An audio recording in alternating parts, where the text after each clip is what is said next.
Welcome back. Thank you. It's great to see you again. You are a lot relaxed, even though it's been a busy week for you. So the last time that you were here during the spring meeting, and we had conversation about what is going on in your country. Let me start by asking you, we have one more day to go at this event. You've been having conversation with both the World Bank, the IMF, as well as your counterpart. There's been several meetings. Could you share with us some of that conversation that you're having regarding, there's been call for reform for the multilateral, there's climate issue, and as we know, South Sudan, you're next to Sudan with all the crises that are going on. So let's begin from there.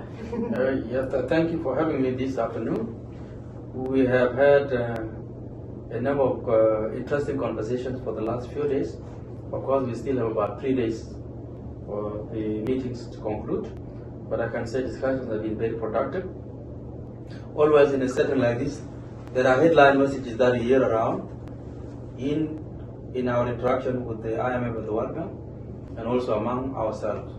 So from the headline messages, one is that the global growth has been resilient but uneven, meaning that everywhere there are places where the growth is just picking up and there are no recession, no fears for recession, but there are places where growth remains lackluster. A number of sub-Saharan African countries. Also, inflation is trending downward, which is good news, but it's not good news everywhere. A number of countries still have inflation very high, in the double digit, and that means there are recommendations of what needs to be done to ensure that growth picks up and to ensure that inflation stabilizes in the territory where we would like to see it. But on the reform level, as I was indicating earlier in our conversation, we are very happy that we have been granted a third share, something that we have been asking for since 1980s on the side of the IMF. And now we have secured a third share. It will become effective on November 1st, 2024. Just few more days for the third share request to be implemented. On the global level, we are still looking at the reforming the global financial architecture, and that is a long-standing request. One of those has been about ensuring that the rating agencies are fair to the African countries, because the way a country is rated, that determines their access to resources, especially at the global level. That discussion is ongoing, but African leaders are adding their voice that we need to see reform effected at the global level to ensure that the global financial architecture is in place. Now, on challenges, there are a number of challenges: climate change, geopolitical tension, wars, and the fact that we are just coming off from some of the shocks which have been compounded by the current ongoing conflicts. So those are there. Now, what are the headline recommendations that are being put on the table for leaders to look at? On the fiscal policy, the recommendation has been a need to reform and to reveal fiscal buffers, savings, and to ensure that there's a debt sustainability on the fiscal front. On the monetary policy front, governors are called upon to recalibrate policy, communicate effectively our policy intention to the public, and then at the same time mitigate risks that arise from managing the volatile capital markets and financial markets, and then at the same time also ensure and protect the autonomy of the bank. From the financial sector level, the argument has been ensuring that resilience is maintained and that central bank stand ready to respond to pockets of shocks wherever they would arise. And then from the structural front, the advocacy needs to remain on lifting or improving growth and at the same time attracting capital, private capital, and ensuring that policies that are there to support green growth and digitize digitalization, of course, along the AI, the artificial intelligence. Those are not there. Of course, from the AI, all countries are not on the same level. But these are headline messages.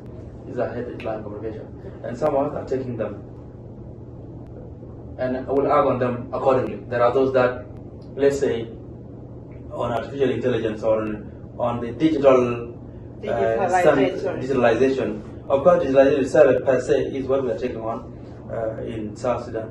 In terms of attracting capital, this is what we also take on, because in South Sudan we have policies in place that are very liberal for foreign investors, and we always say that South Sudan, just like other countries in the region, we are open for business. I mean, your climate, digitalization, artificial intelligence are seen as a way to leapfrog the economic growth. I mean, we've seen that in the advanced economy. People will expect me to ask you this. Given the challenges that your neighboring country, Sudan, is facing, and you've had that spill over into your country as well, how are you managing that? I mean, there's report like regarding you are planning to open up more the oil pipeline, as well as issue regarding tariff as well. Nobody expects or invites crisis or exogenous shocks, but when they happen, as a country, as a people, as a government, you must do something. And just like anyone else, South Sudan is doing something. First, the inflows of refugees that are coming across the border, we are taking care of them, our government is taking care of them. And then on the shocks to the oil sector, we are managing it, but we are also doing everything possible to production resumes, which will be a boon, it will be a plus for us at home. And we are also calling upon the neighboring countries to come to bring their advocacy to bear on Sudan to ensure that the crisis is brought to an end. So those things are happening.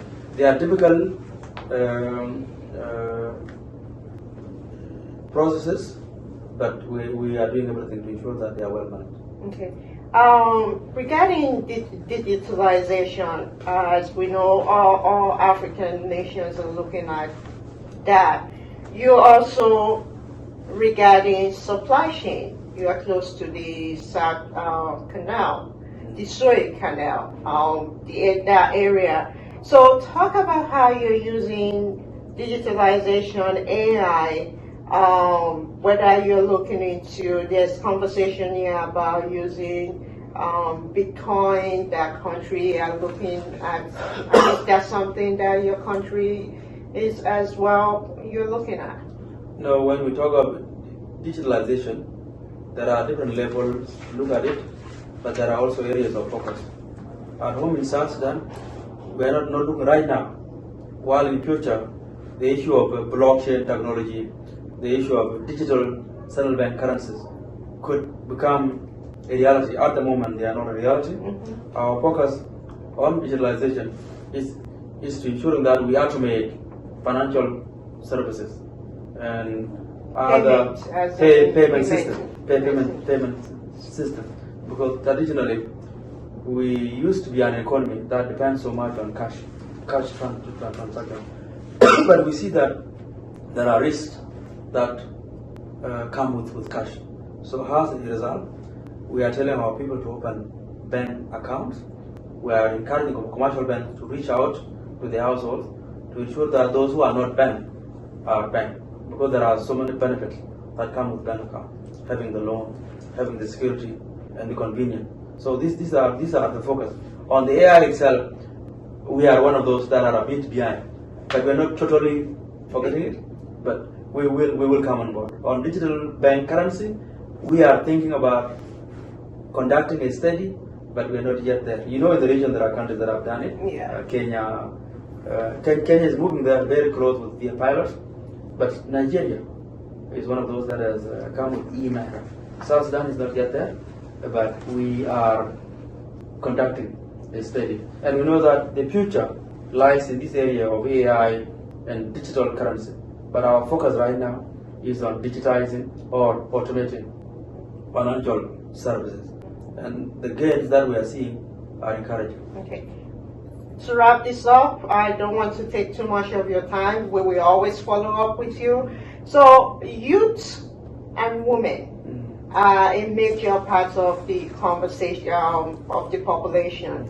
And the conversation here from the managing director to other is we cannot have an economy where 50% of the population are not included. So, how are you working on that to create an inclusive society for the capital market for women as well as youths that across the continent are having difficulty regarding labor and job employment? I think there's no doubt about that message. It's something agreeable to us that youth and women and other groups which used to be traditionally disadvantaged, that they need to be brought fully into the formal economy. That message is agreeable. At home in South Sudan, we are doing everything to ensure that we deliver on those, whether at the individual level or at the departmental level or at the country level. I can just provide 3 examples where we are doing that. Let's say at the Bank of South Sudan, we ensure that all our young recruits, the new recruits, are fully equipped and that they are given the training that they need to play their role and to perform and to excel. I can also take that to the level of the government where we have the Ministry of Youth and Sport working very hard to ensure that the voice of the youth are heard either at political level, at social level, and at the level, at the macro level where people work. And the Ministry of Labor has also ensured that the laws continue to be put in place that ensure the element of equality, the sense of belonging, the diversity, all those elements are there. But like everything else, these are aspirations that cannot be achieved overnight. And as a result, they need elements of collaboration, both within and with partners. And South Sudan is reaching across development partners and also with other countries in the region. We are part of the East Africa community. So some of these best practices that we see in the region, we're also trying to bring them on board. And the last thing that I need to say, even during this meeting, the country did not forget about youth. The Minister of Youth and Sport ensured that some of the youth that were engaging in some of the meetings in New York have come. As part of the and they are now attending civil society now, and they are attending so that they can also learn and observe some of practices that they see and hear here. They will implement them at home. So finally, just to say, we see the centrality of bringing in everybody to the table, but we cannot just clap here and say everything is happy, everything is all is well. But we are all working toward ensuring that we achieve those goals. Okay. Last, to wrap this up, you need help. You still need assistance. So how can the private sector and this support you? From the private sector level, we said investing in a country is a two-way street. You invest to make profit, but you also benefit the country. And I have said earlier that we have policies that are so liberal regarding capital mobility. You bring in, you invest directly or you invest through capital market, you make your profits, you want to expatriate it, you take it anytime you want. Our policies are there. We have no major restrictions on capital mobility. So that's one advantage that we have in South Sudan, and more so even in the region. So we have always said, South Sudan is open for business, and anyone can come in because we have so many areas that are untapped where investment can take place: fishing, timber, oil production, mineral exploration, agriculture, and so on and so on. Okay, so wrap this up, and for more information, as we've talked to you in the past, and the finance minister as well, we will link, and our audience can get additional more where the partnership and investment opportunity are more available. And we will be following up with you. Thank you very much for making time with us, and it's great to see you again. Thank you very much. Thank you for very having much. me this afternoon. Thank you. Thank you. Thank you.